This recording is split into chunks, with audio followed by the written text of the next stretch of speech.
ബാലി തത്വം. യൂട്യൂബിൽ ആദ്യമായി. എന്താണ് ബാലി തത്വം? ആരാണ് രാമായണത്തിൽ പറയുന്ന ഈ ബാലി? നിങ്ങൾക്ക് അറിയാം, രാമായണം എന്നത് മുഴുവൻ തത്വാർത്ഥം കൊണ്ട് സമ്പുഷ്ടമാണ്. അതിലെ ഓരോ കഥാപാത്രങ്ങളും കോർത്തിണക്കി ഒരു മനോഹരമായ കഥയായി നിർമ്മിച്ചതാണ്.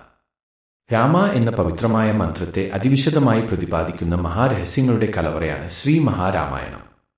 പേരുപോലെ തന്നെ രാമമന്ത്രത്തിന്റെ അദ്ഭുത പ്രവാഹമാണ് ശ്രീ മഹാരാമായണം. ഇന്ന് നമ്മൾ പറയുന്നത് ബാലിയുടെ തത്വത്തെക്കുറിച്ചാണ്. രാമായണ തത്വത്തെക്കുറിച്ച് ശ്രീ അഗസ്ത്യ ഭഗവാൻ തന്റെ അഗസ്ത്യ രാമായണത്തിൽ പറഞ്ഞത് ഒന്ന് പറഞ്ഞും കൊണ്ട് ബാലിയുടെ തത്വം ഞാൻ പറയാം.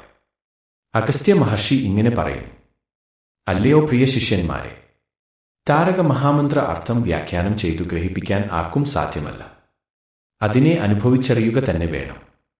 രാമരാവണ യുദ്ധം എന്നത് ഓരോ മനുഷ്യനിലും നടന്നുകൊണ്ടിരിക്കുന്നതും നടത്തിക്കൊണ്ടിരിക്കുന്നതുമാകുന്നു.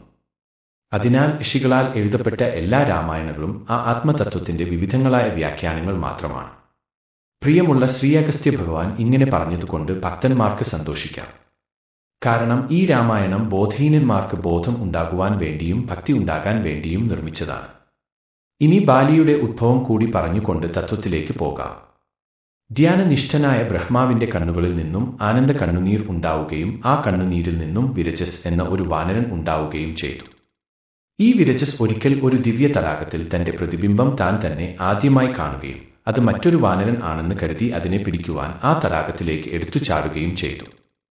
എന്നാൽ ആ തടാകത്തിൽ വീണ ഉടനെ തന്നെ ആ വാനരൻ ഒരു അതിസുന്ദരിയായ ദേവസ്ത്രീ ആയി മാറുകയും ചെയ്തു.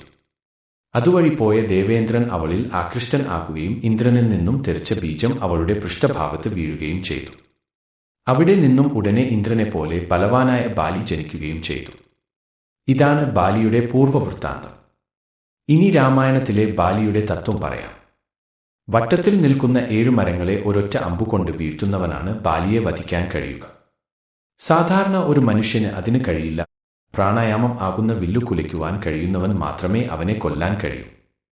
ഉള്ളിൽ, അതായത് അവനവന്റെ ഹൃദയാന്തർഭാഗത്തു മറഞ്ഞിരുന്നു ഇന്ദ്രിയങ്ങളാകുന്ന മരങ്ങളെ ഭേദിച്ചു വേണം ഈ വിദ്യ അഭ്യസിക്കുവാൻ.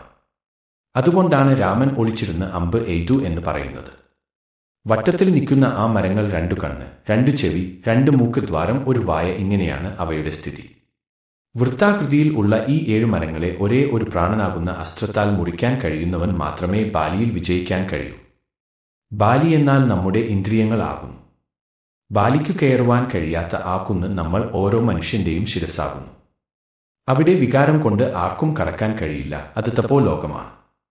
അവിടെ വികാര വിചാരങ്ങൾ കൊണ്ട് ആരെങ്കിലും പ്രവേശിച്ചാൽ അവന് ശിരസ് പൊട്ടി മൂർധാവ് വഴി പ്രാണൻ പോകുന്നതാണ്.